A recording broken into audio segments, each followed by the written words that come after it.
I knew something was wrong the second I walked into work that morning. Not because anyone said anything. Not because of an email. It was the silence. A kind of silence that feels directed at you even when no one is looking. My badge beeped at the door like normal. Coffee machines hummed like normal. But 3 people avoided eye contact. That was new. I reached my desk and saw nothing unusual at first.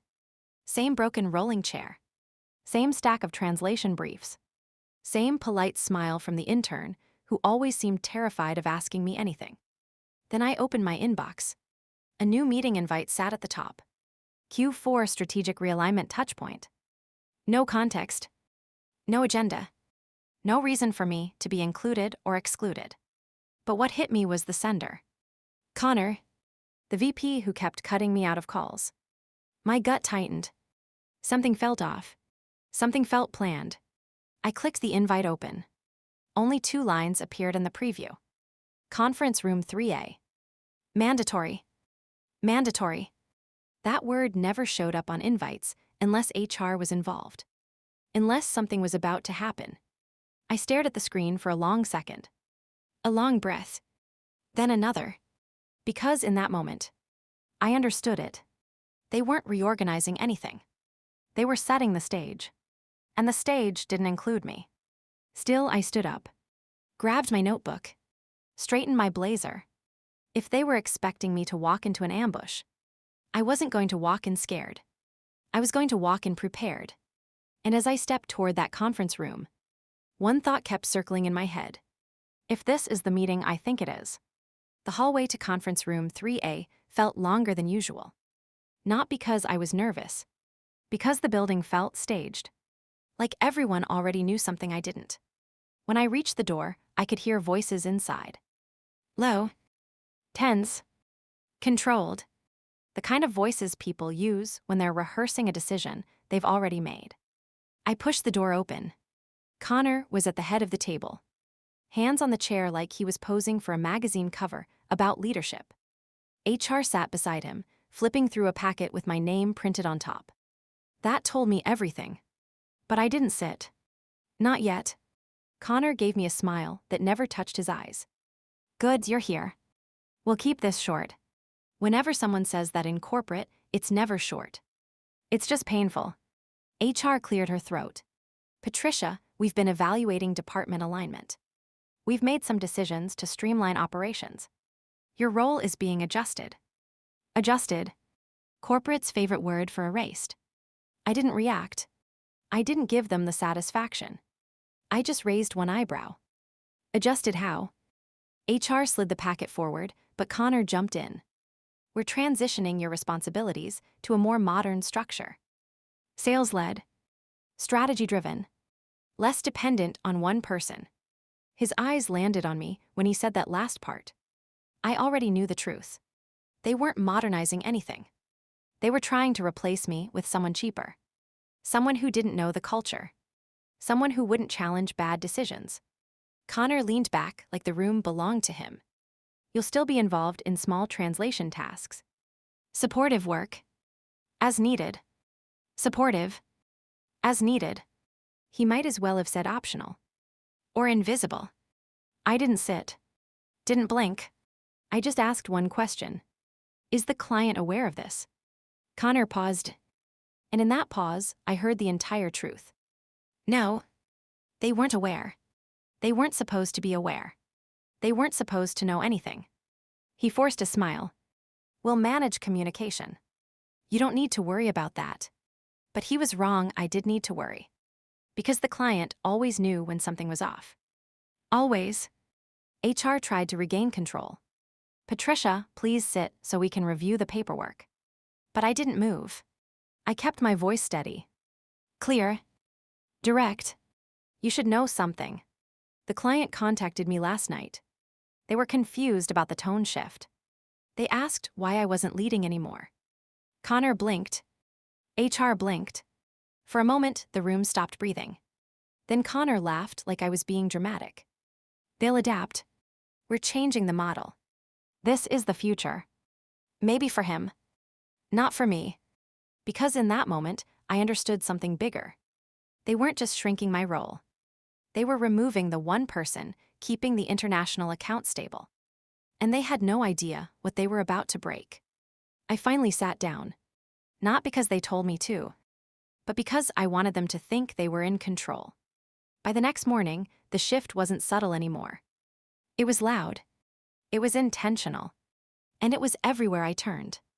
My calendar used to look like a battleground of color-coded meetings. Client reviews, translation briefings, cultural audits, renewal prep. Now it looked like a desert. 3 meetings left. All of them irrelevant. The meetings I used to lead, locked. The conversations I used to guide, moved. Threads I used to own, silent. I didn't panic. I didn't storm into anyone's office. I just watched the pattern. And the pattern was clear. They were testing how long it would take before I noticed. Before I broke. Before I became easy to remove. At 11:40 a.m., the test got louder. A message popped up from the client's COO. Short. Direct. Surgical. Patricia, we were told you are unavailable for renewal preparation. Please confirm. I stared at the message for a full second. Then another second. Not because I was shocked, but because Connor had finally crossed the line he wasn't supposed to touch. He was rewriting the story for the client. And he thought I wouldn't find out. I typed a reply. Clear. Neutral. Professional. I am available.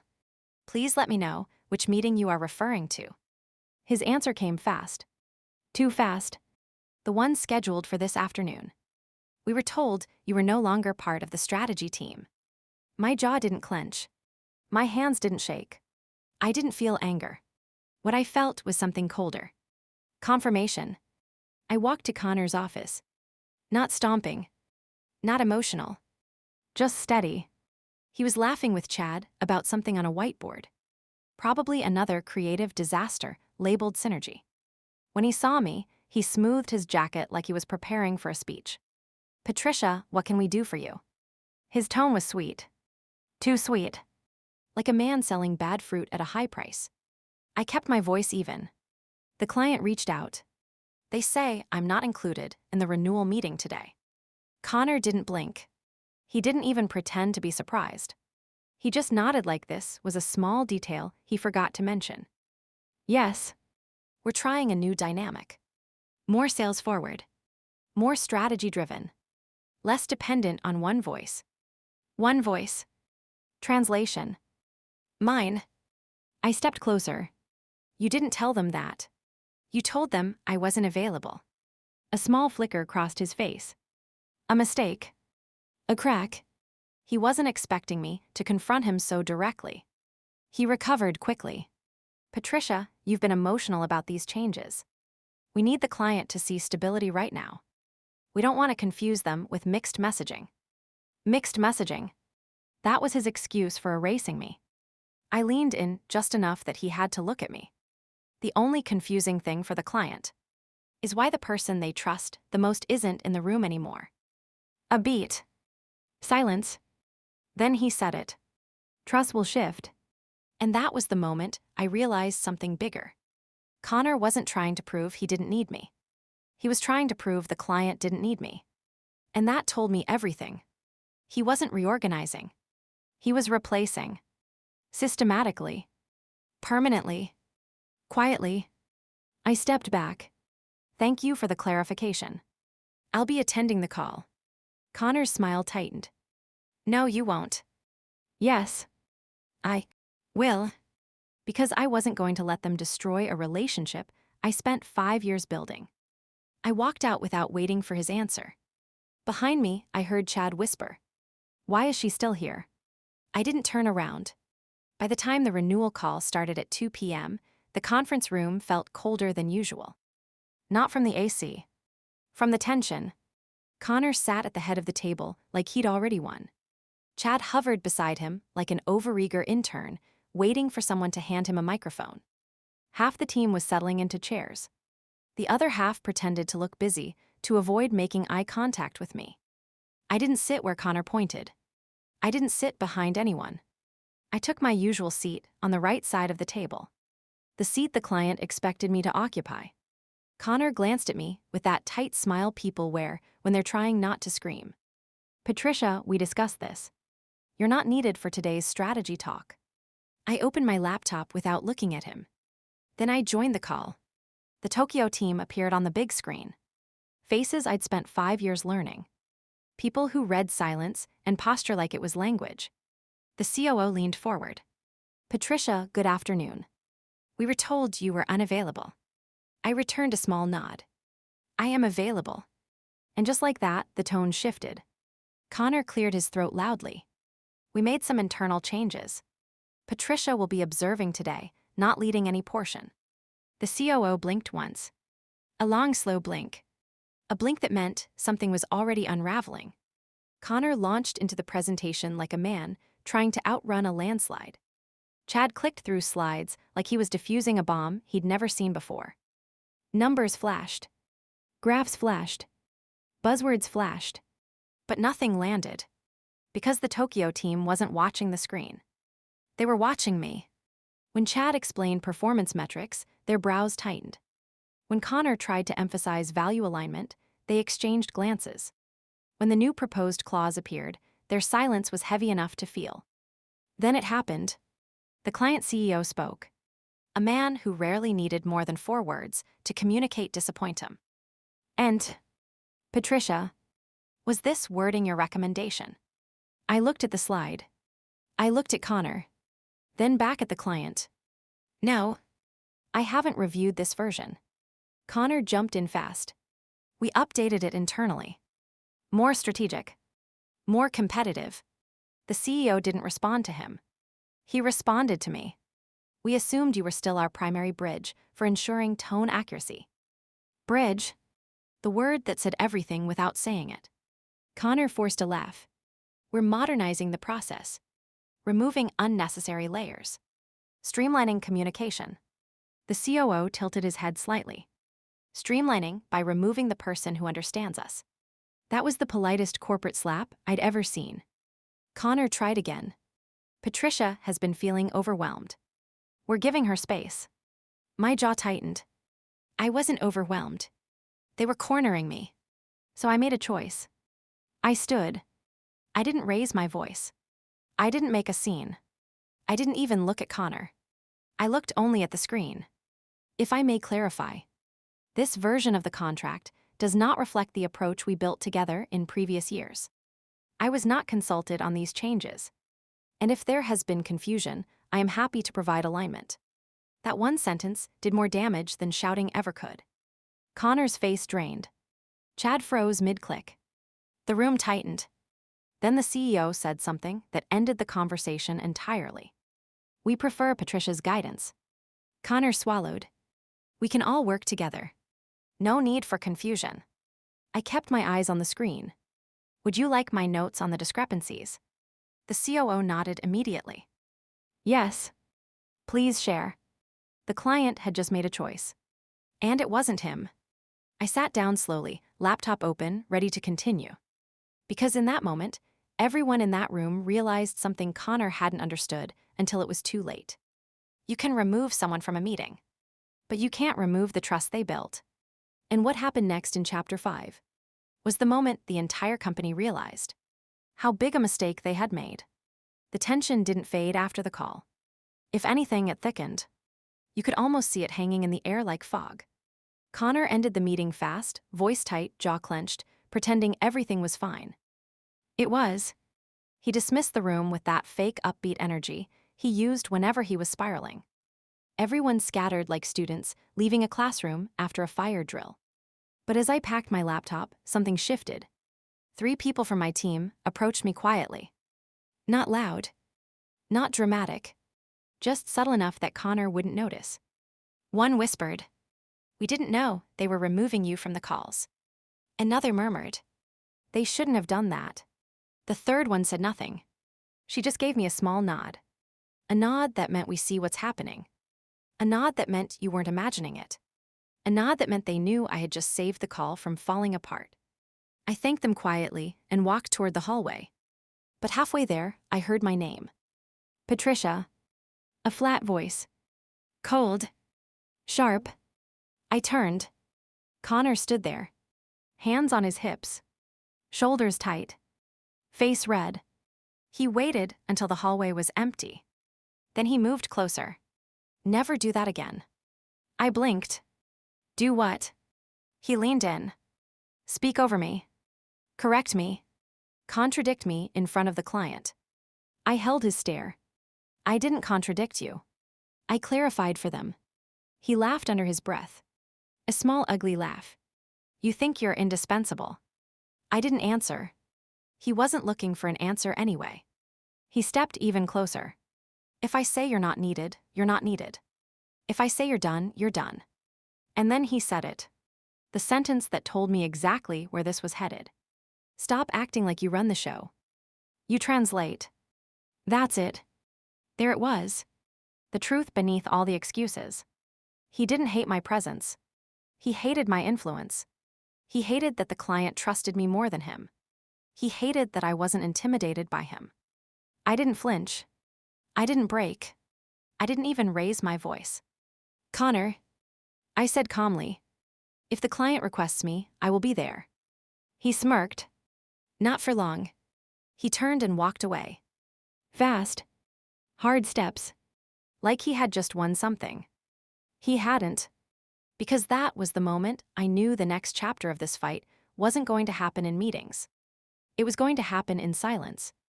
In emails. In calendar invites. In internal decisions I wouldn't hear about until it was too late. And Connor was about to make the worst decision of his career. Because when someone like him feels threatened, the next move is always the same. They try to remove the threat. And I knew. The next morning, I walked into the office with a feeling I couldn't quite name. Not fear. Not anger. Something sharper. Awareness. I swiped my badge. Green light. Normal. Walked past the lobby. Normal. But when I reached my desk, that's when the first sign appeared. My computer wouldn't log in. Incorrect credentials. I typed it again. Same message. For a moment, I thought it was a glitch. Happens all the time. Servers hiccup. Passwords expire. Tech has a meltdown for no reason. So I walked to it. The guy at the desk looked up nervously when he saw me. Patricia. Oh. Are you still with sales? Still. I froze. What do you mean still? He swallowed, eyes dropping to his keyboard. Your access was updated last night. Updated. A word that means nothing on paper. And everything in practice. So I kept my voice steady. What kind of update? He clicked around. Avoided eye contact. Finally said it. You're no longer in the negotiation group. My chest pulled tight for a second. Removed. Silently. Quietly. Without notice. Without explanation. I took a breath.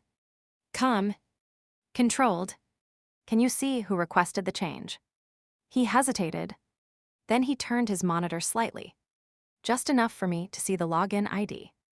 It was Connor's. I thanked him and walked back to my desk. Slow.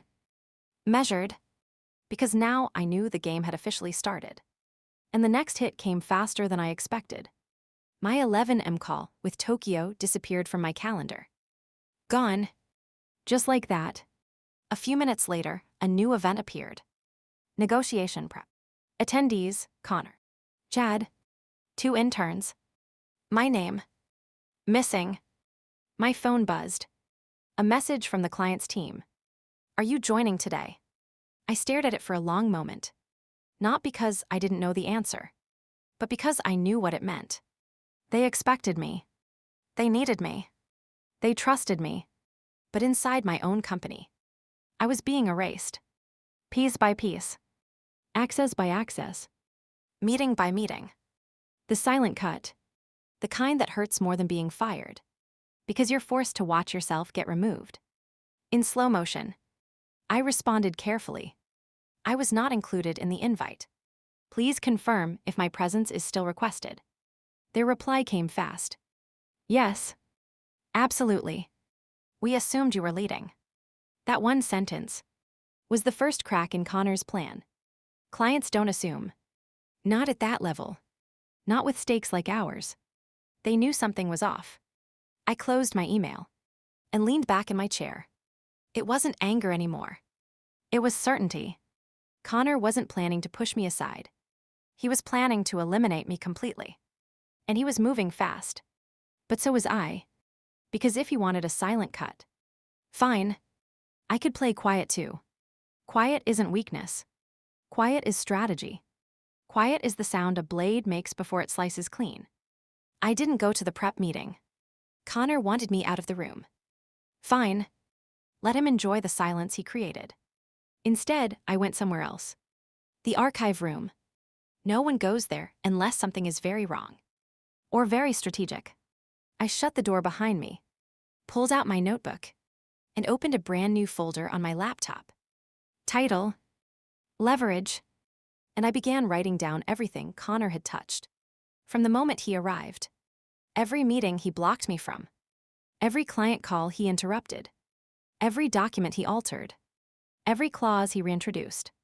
Every screenshot, every timestamp, every red flag.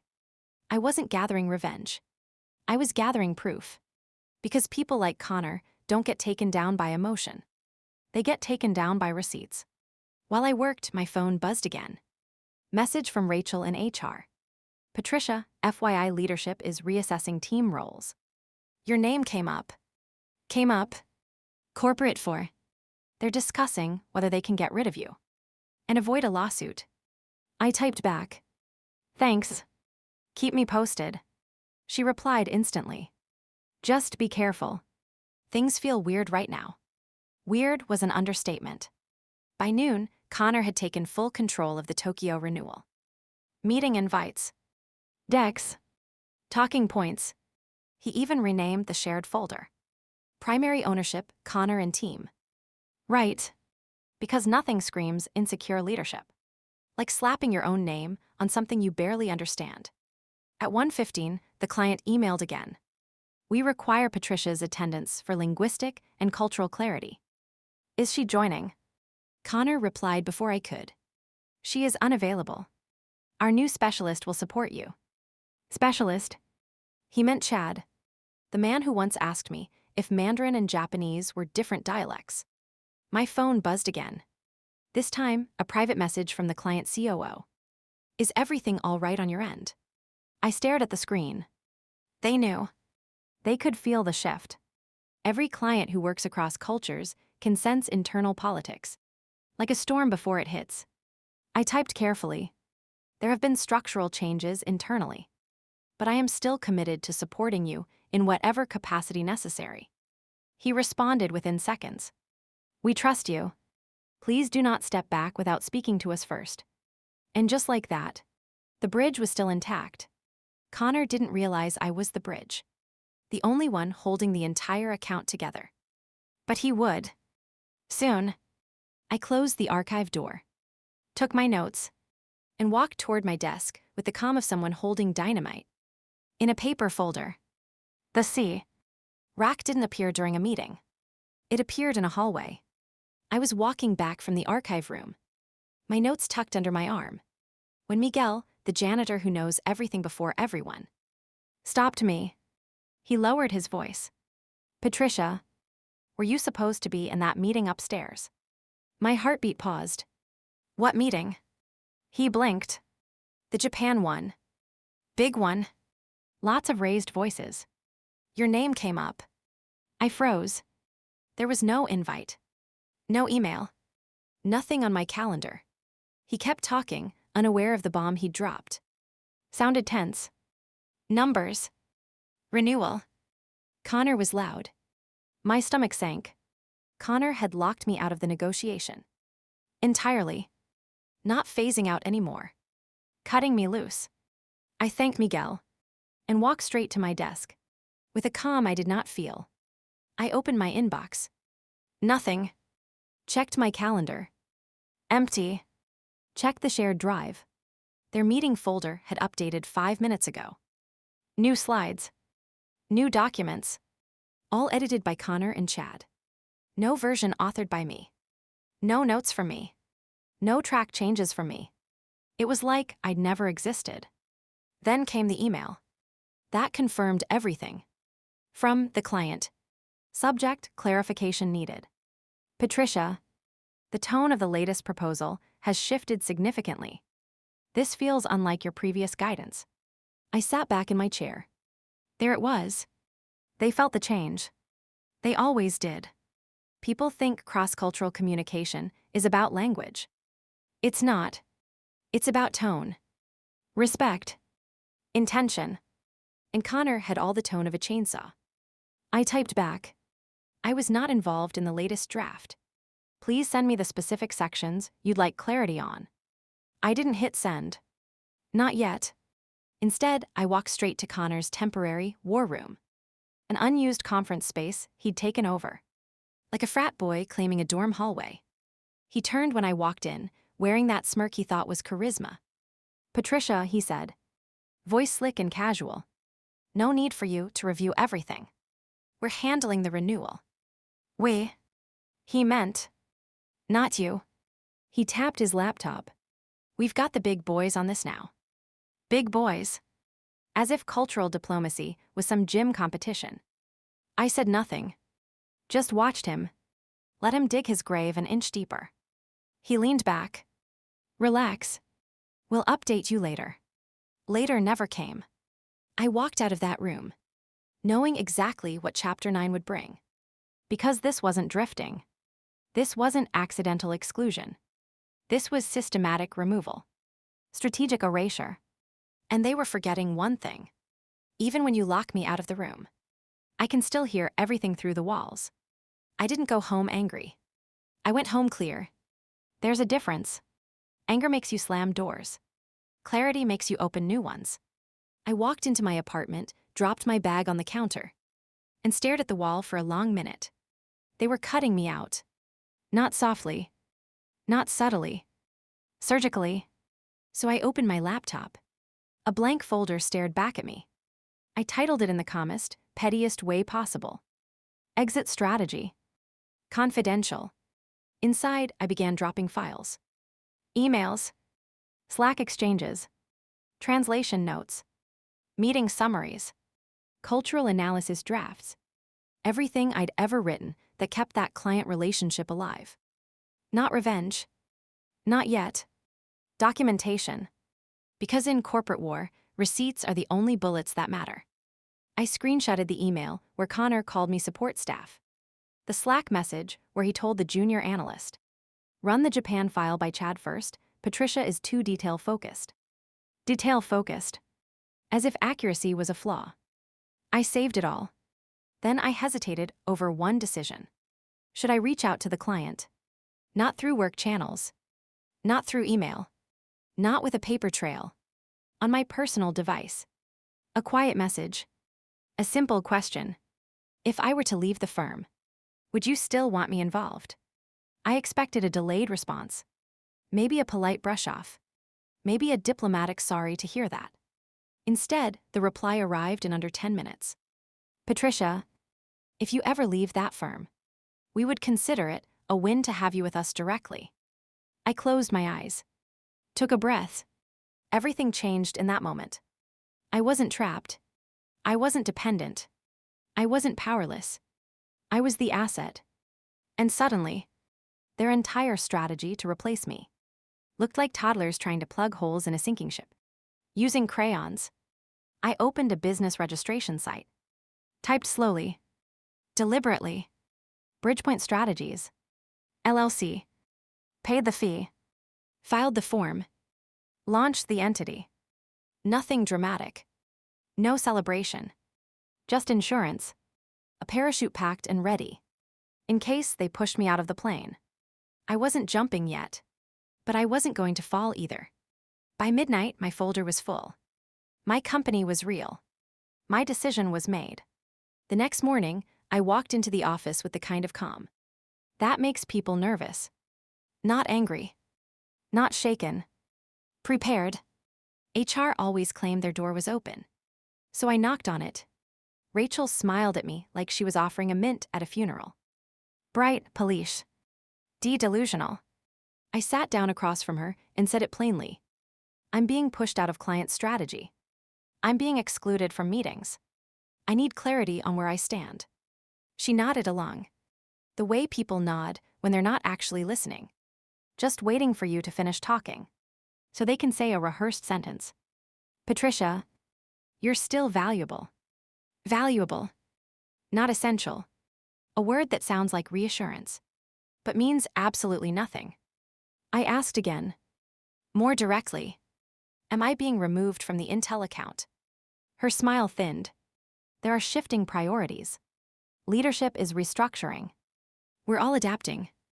I leaned back. She leaned forward. Corporate choreography. I tried a different angle. Did Connor raise concerns about my work? She blinked a little too slow. I'm not at liberty to disclose that. Translation. Yes. Rachel closed her notebook like the conversation was finished. Alignment is the goal here, she said. That word again. Alignment. People only use it when they're trying to flatten you into something they can step over. I stood up. Thank you for the insight. Her smile flickered. Because she knew I didn't buy a word of it. I walked straight to legal next. I asked a junior associate a hypothetical question. If someone's responsibilities were being reduced purposefully, without documentation, would that be considered risk exposure? He shrugged. If you're not on a performance plan, it's unlikely to matter. Unlikely to matter. That was the moment I realized. No one understood the magnitude of what they were breaking. Not HR. Not legal. Not the executives upstairs. They weren't removing a translator. They were removing the structural beam, holding up a multi-million-dollar relationship. I left the office that day without saying a word to anyone. No warning. No complaints. Just clarity.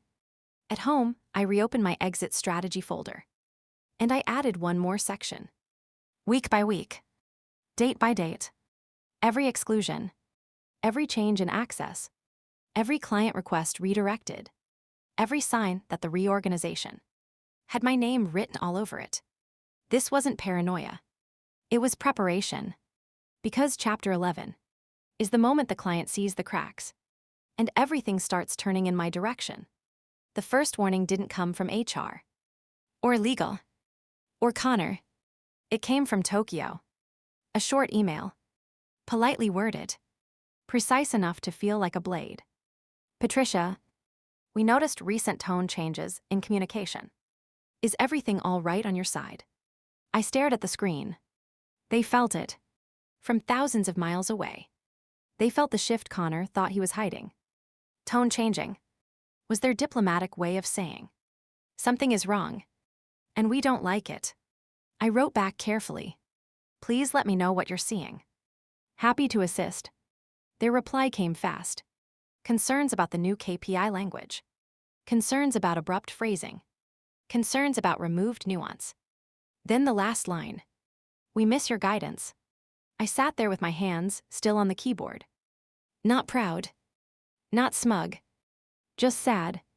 Because the relationship I built, the one I protected through cultural storms and midnight crises, was slipping. And it wasn't because of me. I went to Connor's office. He didn't look up from his laptop. What's up, Patricia? The casual tone. Like I was there to deliver snacks.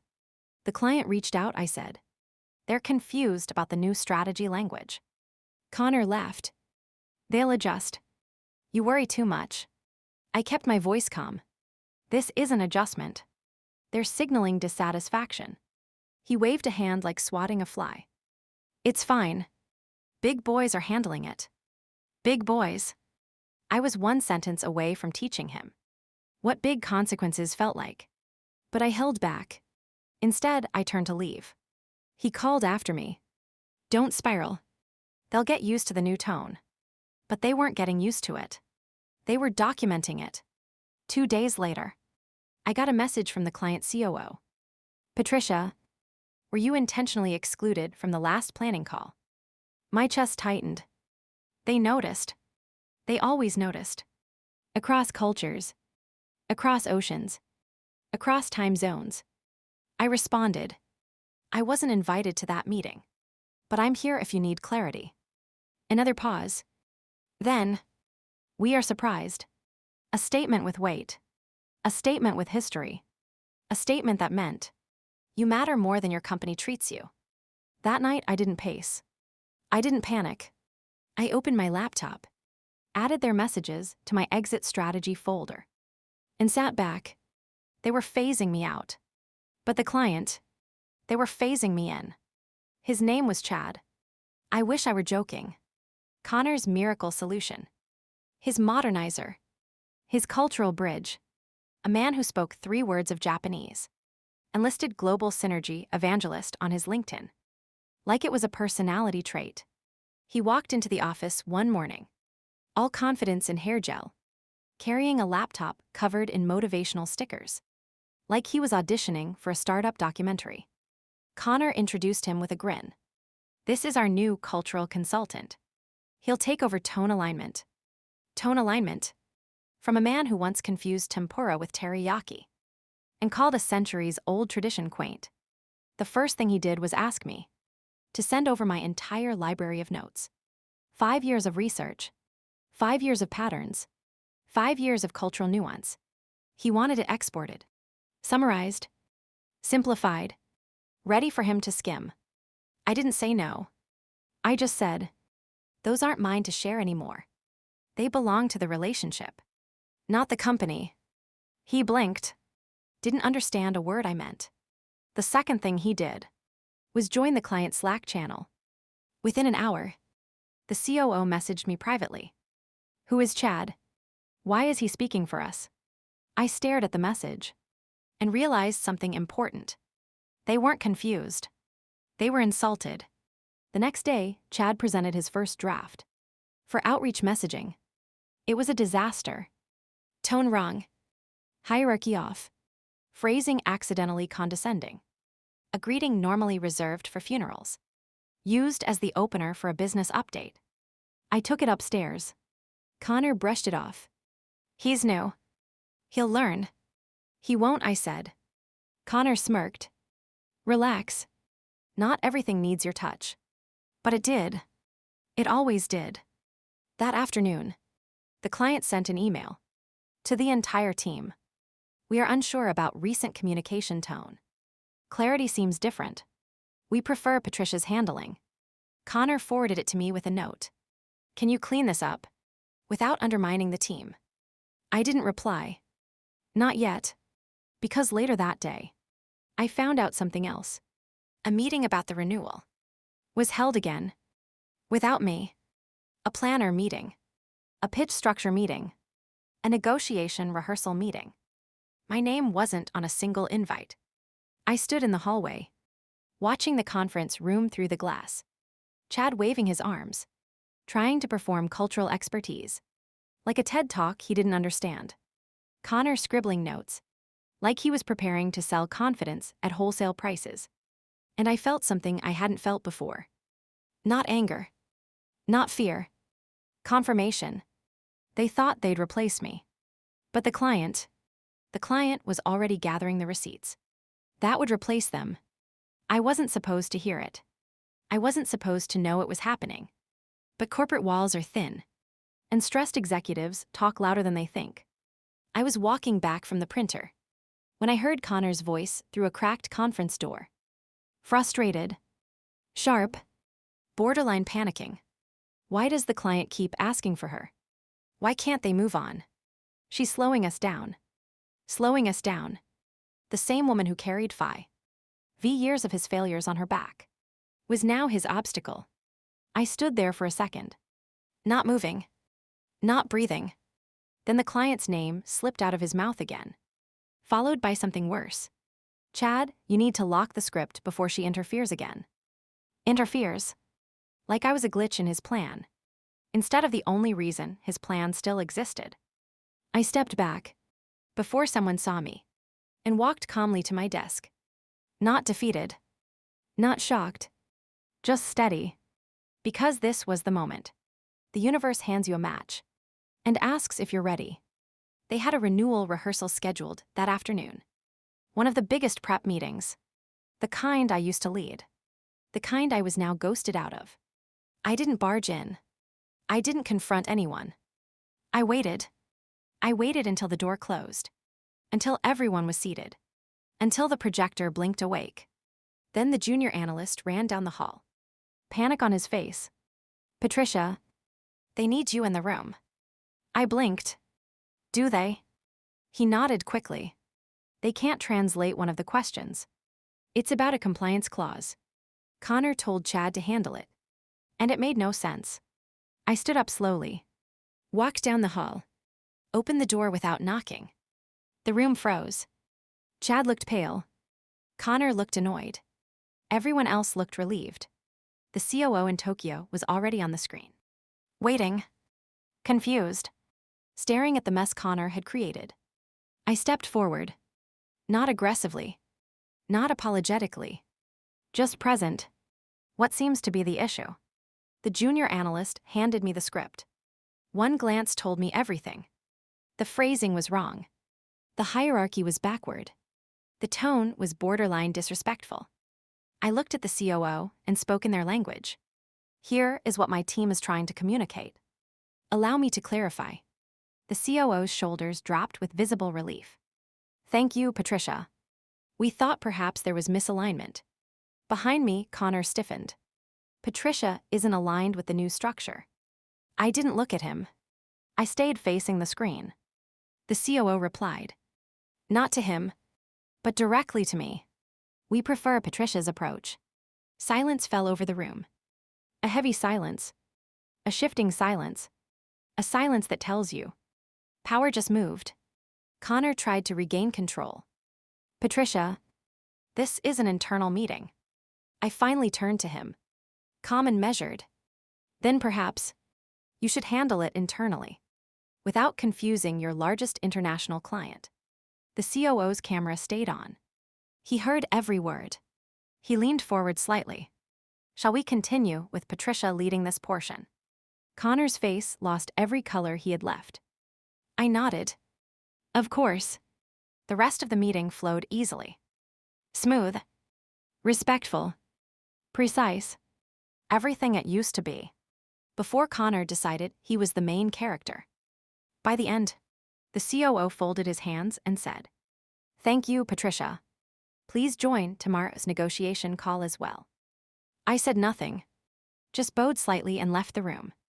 But the moment I stepped into the hallway, my phone buzzed. A message from the client's legal advisor. We need to speak privately. Urgent. The message came through while I was still in the hallway. From the client's legal advisor. A man who never contacted anyone directly unless something serious was happening. We need to speak privately. Urgent. I stepped into an empty huddle room, closed the door, and answered the call. He didn't waste time. Patricia, we are concerned. Those words alone were enough to confirm what I already knew. Concerned about what exactly? He sighed slowly, like someone trying to stay diplomatic. Tone has changed. Responses have changed. And strategic direction appears unclear. Strategic direction. That was the polite legal version of. Why is this firm suddenly acting like amateurs? Then he added the part Connor never accounted for. Your removal from internal meetings has destabilized communication. This puts our renewal at risk. My heart didn't race. Didn't spike. Didn't break. It just settled. Because this wasn't just tension anymore. This was evidence. I asked calmly, What do you need from me? A pause. A careful one. We need transparency. We need clarity. And, off the record, we need you. For a moment, I actually felt the weight of it. All the late nights, the emergency calls, the negotiations I patched together, the messes I cleaned, the crashes I prevented. They remembered. He continued. If the firm continues with this level of instability, we may need to reconsider our partnership. Translation. Connor's ego was about to cost the company $38 million. I kept my voice even. I understand. I'll do what I can. But he wasn't finished. Patricia, one more thing. Have you considered external work? The question hit like a quiet explosion. External. Meaning. Independent. Meaning. Them hiring me. Without the firm. Without Connor. Without the politics. Without the disrespect. I paced slowly across the tiny room, keeping my voice steady. Are you asking me to leave? He chuckled. Softly. Not at all. We are simply saying, if you ever choose to, you would not be without options. It wasn't a threat. It wasn't a bribe. It was a door. A door that shouldn't exist. If Connor had done even one thing right. We ended the call. Professional. Calm. Clean. I stepped out of the huddle room. The hallway felt colder now. Strangely quiet. Like the building itself sensed what was coming. Then I walked back to my desk and saw something that confirmed everything. My access had changed again. Calendar permissions locked. File visibility reduced. A shared folder suddenly gone. They weren't shifting me sideways anymore. They were pushing me out. Connor stood at the end of the hallway, smiling like he had just won a prize he didn't earn. Everything smooth, Patricia. His voice was syrupy. Fake. The kind of sweet you spit out. I smiled back. Smooth as ever. Because he didn't realize something. The client wasn't calling him with concerns. They were calling me. And the next move was already unfolding.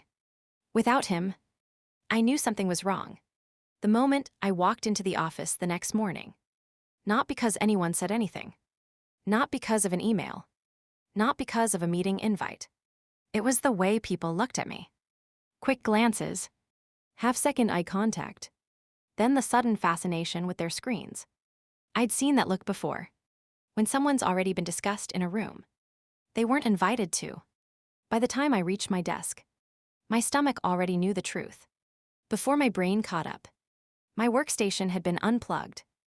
Not moved. Not relocated. Just unplugged. Cords coiled neatly on the desk. Like someone was preparing to box it all up. I plugged it back in. Calmly. Quietly. Pretending this was normal. While the guy from accounting tried not to stare. The screen lit up. And within seconds, the real damage appeared. Internal messaging access, restricted. Team channels, archived. Shared folders, permission denied. Negotiation files, removed. It felt like watching pieces of myself vanish. One click at a time. Then an alert popped up. Meeting request from HR. Marked mandatory. Of course. I accepted it. Slid my chair back. And headed upstairs. And right there, at the top of the staircase, I saw the final confirmation. That this wasn't a misunderstanding. Connor, standing outside the glass meeting room. Smirking. Hands in his pockets. Talking to Chad. Like he'd just solved global peace. Instead of setting the company on fire. When he saw me, he straightened up, cleared his throat, and said in that condescending tone he used whenever he thought he was being powerful. Patricia, thanks for coming. Let's make this quick. Quick. Because firing someone who built your entire international client trust shouldn't take too long, right? I walked in. HR was already seated. 2 reps. Folders in front of them. The room smelled like paperwork and endings. One of them began reading some scripted nonsense. About restructuring. Efficiency. Realignment. Company direction. Words that sound polite. Until you realize they're just synonyms for. You aren't useful to the ego in charge. Then she slid a paper across the table. Effective immediately. I didn't touch it. I didn't blink. I just looked at Connor. He thought he was untouchable. He thought firing me would make him the uncontested hero of the account. He thought removing the one person the client trusted would force them to rely on him. He thought wrong. Very wrong. Because 30 minutes before that meeting, my phone buzzed with a message. From Tokyo. Subject line. Confidential, if anything happens today, contact us directly. And beneath it, we will follow you. HR kept talking. Connor kept pretending he was a gladiator. Chad kept trying not to look terrified. But I already knew something they didn't.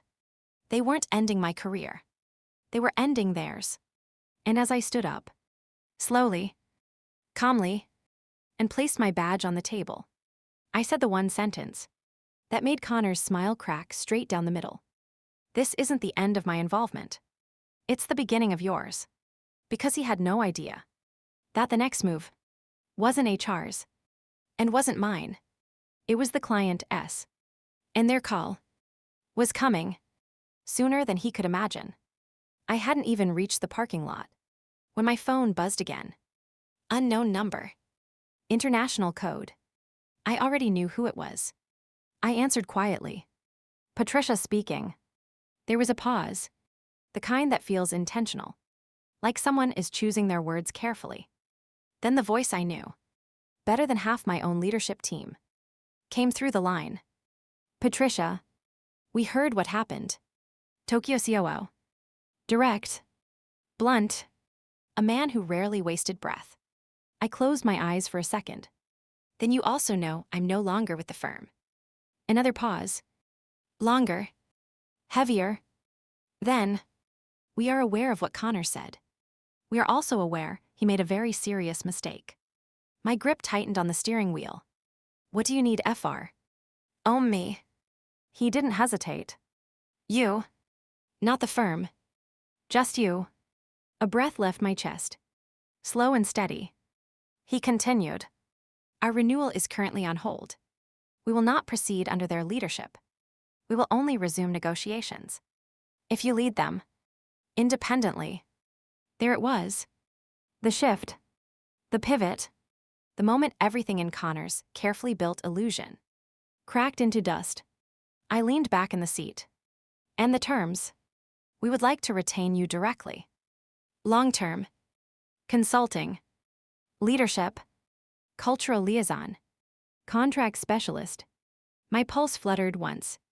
Not from nerves, but from clarity. This wasn't an offer. It was a rescue. A message sent across continents, saying, we know exactly who carried us. Then he added something I wasn't expecting. If they try to interfere, let us know immediately. We have handled firms larger than them. We do not tolerate dishonesty or disrespect toward people who have earned our trust. A warning. Polished. Cold. Sharp enough to cut steel. I exhaled slowly. I'll send my availability within the hour. Good. And Patricia. Yes. We are truly sorry for what was done to you. I didn't know what to say to that, so I said nothing. The call ended. Silence filled the car. Heavy. Warm. Almost unreal. 5 years of carrying fires, patching mistakes, fixing crises, and being invisible in rooms where I built the foundation. And now, the biggest client on the entire roster just chose me over the corporation. That took me for granted, but I didn't celebrate. Not yet, because inside that building, behind those glass walls, a man in a Navy suit was still pacing in a conference room, trying to figure out how he'd lost control of a contract he'd never even understood. And he was about to learn that losing me was just the start. There was still one more call coming. And it wasn't mine. It was Tokyo's. Direct, unfiltered, and aimed straight at the CEO's inbox. I had barely turned the key in the ignition when the next vibration hit my phone. Another message, this time from my lawyer. Subject, you need to see this. Attachment, forwarded email from the Tokyo COO. Sent directly to the CEO of my old firm. My stomach tightened. I tapped it open. And there it was. A single-page email. That might as well have been a flamethrower. To CEO Executive Board. From COO Tokyo Division. We are pausing all renewal discussions immediately. Please remove Connor and his team from all communication regarding our account. His conduct in the recent meeting was unacceptable and has jeopardized our trust. Effective today, we will operate exclusively through Patricia, as her expertise is required for cultural, legal, and linguistic alignment. If Patricia is no longer with your firm, We recommend you consider alternative arrangements for the remainder of your partnership with us. We will not proceed under your current leadership structure. No threats. No corporate fluff. No diplomacy. Just a clean surgical cut. I stared at the screen, letting each line sink in. Slow and heavy. The client had just fired my entire firm. Indirectly. Politely. But unmistakably. And they'd replaced the entire department. With one person. Me. For a moment, I didn't move. Not because I was shocked, but because I knew exactly what was happening inside that building right now. The CEO reading that line. Over. And over. And over. We will not proceed under your current leadership structure. The CFO checking revenue forecasts and seeing a massive red crater opening up. Legal scrambling. Panicked. Printing copies. Highlighting risk exposure. Wondering how they missed everything. And Connor. Poor, smug, clueless Connor. He was probably still pacing the conference room, telling someone, anyone, that he had things under control. He didn't. He lost control the second he underestimated me. The second he replaced me with a man named Chad. The second he fired me. In front of a billion-dollar partner who knew exactly what I was worth. My phone buzzed again. Another message. This time from Rachel in HR. One line. What did you do? He's losing it. I closed my eyes, rested my head against the car seat, and let the smallest smile pull at my mouth. This wasn't revenge. This was gravity. Everything that was supposed to fall. Finally falling. Everything I had carried. Finally landing where it belonged. And the best part, I hadn't lifted a single finger. The client did it for me. The truth did it for me. My work did it for me. I was halfway through typing a response to Rachel when the CEO's name flashed across my screen. Calling. Not emailing. Not messaging. Calling. I let the phone ring twice. 3 times. Before I answered without emotion. Hello. There was a tightness in his voice I'd never heard before. Patricia, we may have a situation. I leaned back. Calm. Steady. Fully aware that this was the moment the tables turned for good. What kind of situation? I asked. He exhaled slowly. The Tokyo Tea. They've requested to work only with you, off-platform, independently, exclusively. I didn't speak. Not yet. He continued. We'd like to discuss options, perhaps bringing you back, maybe on a revised contract. There it was. The desperation. The realization. The scramble. I finally replied. Soft. Controlled. I think you're calling the wrong number. Silence. Then I added. I don't work for you anymore.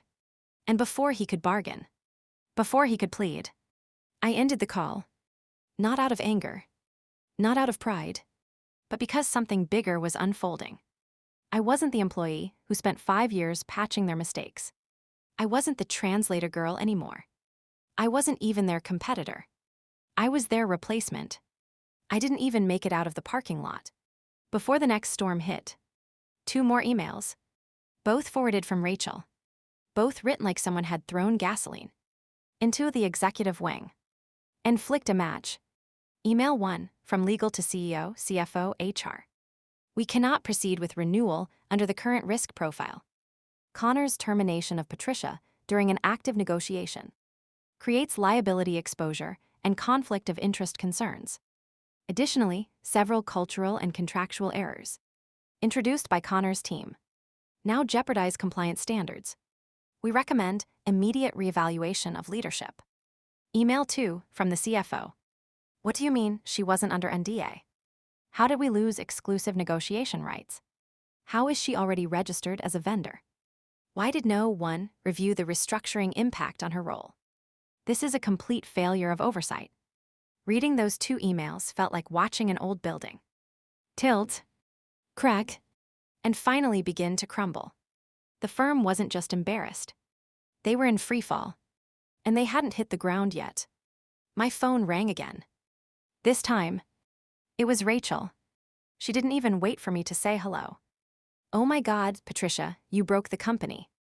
Her voice shook between panic and awe. "What happened?" I asked, even though I already knew. She took a breath like she had sprinted up 10 flights of stairs. "Connor is melting. Melting.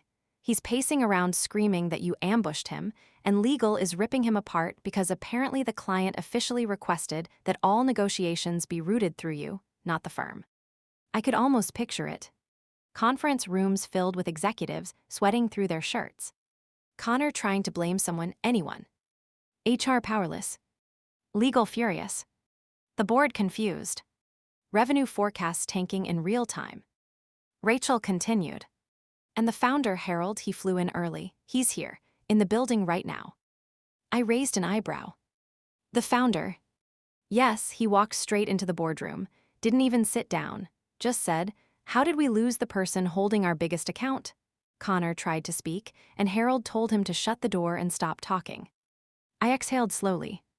Of course Harold was there. This wasn't small. This wasn't internal drama. This was millions of dollars evaporating. A flagship partnership slipping away. A department collapsing. Harold wasn't there to observe. Harold was there to clean house. Rachel lowered her voice. "They're reviewing every file you ever touched, every email, every conflict log, every translation note. And Patricia, they're realizing you did the work of 3 departments." I didn't respond. There was nothing to say. This was the part of the story where truth did exactly what truth does. It resurfaced. And it burned. Rachel whispered, "I know this is technically not my place to say, but I'm proud of you. They treated you like you were disposable. And now the entire building is begging for the person they pushed out." I swallowed, feeling something heavy loosen in my chest. "Thank you," I said quietly. She sniffed. "And also, Connor looks like he aged 10 years in one afternoon." That part made me smile. Because this, right here, this wasn't revenge. This was cause and effect. He lit the fire. I didn't blow on it. I just stopped putting it out. Rachel exhaled again. "Oh, and by the way, they want to schedule a board review meeting with you." I blinked. "A board meeting?" "Yeah," Harold demanded it. He said, and I quote, "It's time we actually listened to the person who kept the client." I sat there for a moment. Car in park. Hands still on the wheel. Then I said, "Tell them I'll think about it." Rachel gasped. "You're not going." I smiled to myself. "I'll go." I paused, but not as an employee. And before she could react, another email hit my inbox. This one from the Tokyo COO. Short, clean, blunt, deadly. "Patricia, we have reviewed your retainer terms. We would like to offer you full-time exclusive liaison partnership. Annual contract. No intermediaries. Direct reporting. Full autonomy. If agreeable, we can begin transition paperwork immediately." I stared at the message, feeling the weight of it. Years of work. Years of being talked over. Years of being underestimated. All culminating in a single moment. I didn't need them. They needed me.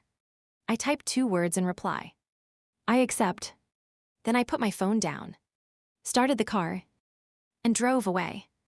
While behind me, an entire corporation scrambled to figure out how they lost everything because of one man's ego. I walked into that building like a ghost returning to its old house. Not timid, not nostalgic, not guilty, just done hiding. The receptionist's eyes widened for half a second. Then she masked it with professional calm. "Patricia, you're here for the board." I nodded. She scanned the list. Conference room A, they're all inside. All. That word told me everything. They weren't holding a discussion. They were holding a funeral. And Connor was the body. The boardroom door opened before I touched it. Rachel stood there, eyes big as saucers, whispering. "They're expecting you, and Patricia, he looks bad, like end-of-season villain bad." I stepped inside. Silence dropped like a stone. Harold, the founder, sat at the head of the table. Arms crossed. Eyes razor-sharp. The CFO sat stiff as steel. Legal had 3 binders open.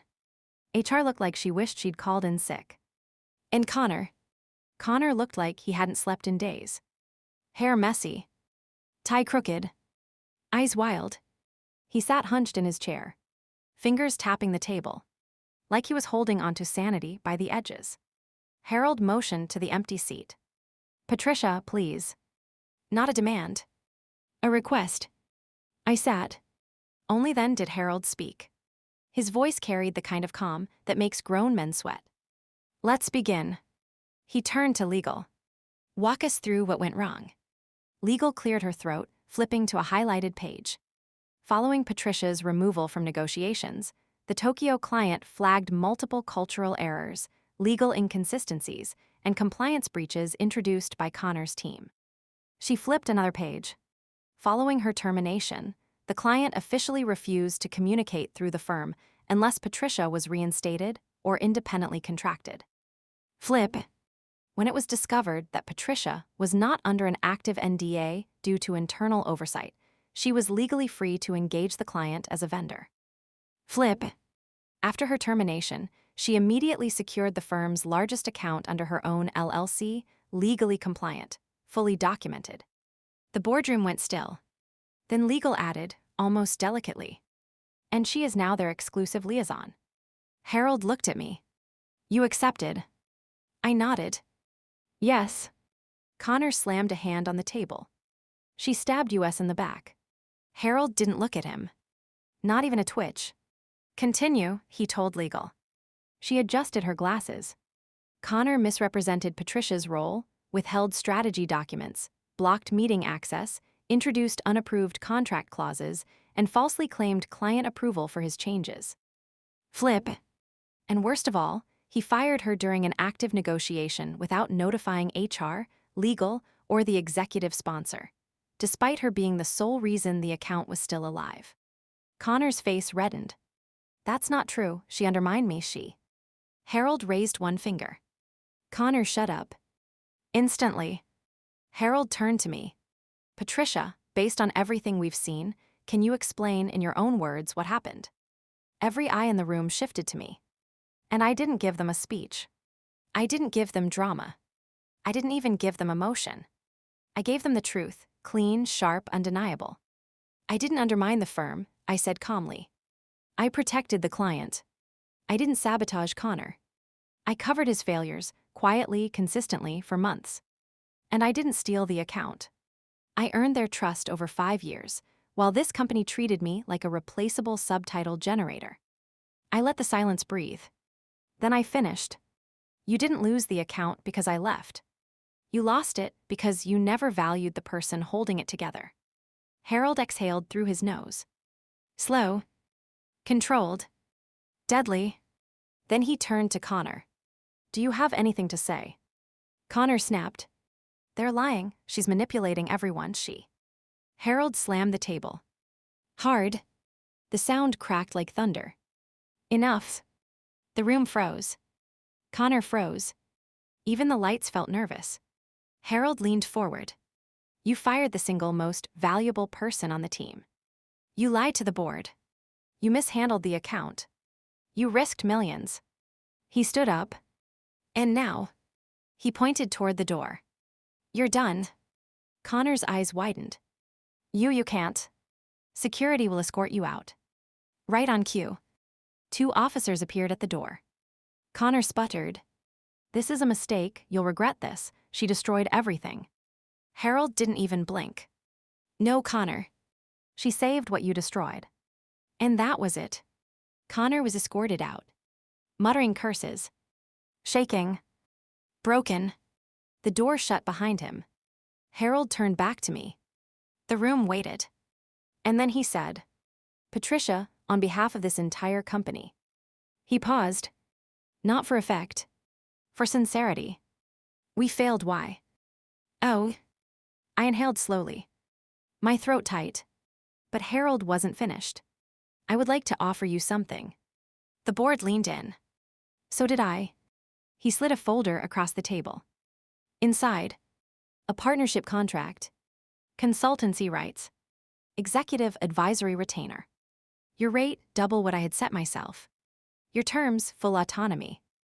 Harold said, we want to hire your firm, Bridgepoint Strategies, as our official international communications partner. My heart beat once. Hard. He continued, you are not coming back as an employee. You're coming back as the person we now answer to. Silence. Then Harold extended his hand. So, Patricia, do we have a deal? I looked at the contract, then at Harold, then at every person who once overlooked me. And for the first time in a long time, I felt seen. I shook his hand. Yes, I said. You do. The elevator doors slid shut, and for the first time in months, I felt the air light. Not because things were calm now, but because the storm had finally hit the people who deserved it. And I was no longer standing in the blast radius. As I stepped into the lobby, employees looked up one by one. Some smiled, some whispered, some just stared, and I understood why. Word spreads fast in corporate buildings. But this wasn't office gossip. This was a seismic shift. A dethroning. A reckoning. A did you hear what happened to Connor level event. The receptionist, who'd avoided eye contact the day I was fired, stood up when she saw me. Patricia. Her voice cracked like she'd forgotten how to use it. Congratulations, she whispered, almost shy. I nodded and smiled softly. Thank you. Because she wasn't part of the problem. She was part of the system built by people like Connor. And today, that system finally got its first crack. Outside, the sunlight hit like a spotlight. Warm. Sharp. Almost theatrical. I walked toward my car. Steady. Calm. Still processing what had happened. But before I could unlock the door, my phone buzzed. Unknown number. I answered anyway. Patricia speaking. A familiar voice exhaled on the line. Ms. Mino, it's Toshiro. The COO. The man who, for years, read every pause in my translations. Like they were legal documents. We reviewed the final draft, he said. And we are pleased, very pleased. Something inside my chest loosened. Then he continued. There is one more thing. His tone shifted. More formal. More deliberate. We want to expand. I blinked. Expand. Yes, into Europe, into South America. New divisions, new partnerships. A pause. And we want you leading the communication architecture exclusively. My pulse kicked. This wasn't a renewal. This was a global expansion. A multi-million-dollar one. Are you interested? He asked. Interested? He might as well have asked a drowning woman. If she'd like air. Yes, I said. Absolutely. He exhaled, satisfied. We will send the framework and projected retainer by tonight. I smiled. I'll be ready. I got into the car, closed the door, and let my head rest against the seat. Not because I was tired, because I finally had space to breathe. Space to think. Space to be more than a utility. A tool. A background character in someone else's company. My phone pinged again. A message from Rachel. You won. Like really won. Also, Connor is crying in a conference room. Just thought you'd enjoy knowing. I snorted. I shouldn't have laughed. But I did. Because it wasn't the cruelty that was funny. It was the symmetry. He fired me in a conference room. Now he was melting down in one. Poetic. Not personal. Just the universe balancing the books. Another notification hit my screen. This one from Harold. Your contract is signed. Looking forward to the new partnership. Let's rebuild this the right way. I stared at that message for a long moment. Harold hadn't apologized with words. He'd apologized with action. That's the thing about real leaders. They don't need speeches. Just accountability. As I pulled out of the parking lot, another thought drifted in. Not loud. Not vengeful. Just honest. They didn't break me. They underestimated me. Dismissed me. Replaced me with a boy who thought synergy was a personality trait. But break me. No. They sharpened me. Now I wasn't an employee anymore. I was a partner. a strategist, a force, and the difference between those roles. Agency, power, choice. I drove in silence for a while, letting the weight of the day settle. The firing, the fallout, the board, the partnership, the expansion, everything. Then, as I hit the freeway, my phone buzzed again with a new email. Subject line: Bridgepoint Strategies, International Expansion, Phase 1. And beneath it, projected budget, $12.04 M. Primary liaison, Patricia Mina. Start date, immediate. I covered my mouse, not to hide tears, to hold back a laugh that sounded like relief. And victory. And the beginning of something massive. Something mine. 6 months later, nobody calls me the translator or anymore. On paper, I am founder and principal consultant at Bridgepoint Strategies. In reality, I still do what I have always done. I stop people from blowing up $40 million relationships because they think jokes are universal. I turn sharp edges into clear language. I listen for the thing they're not saying.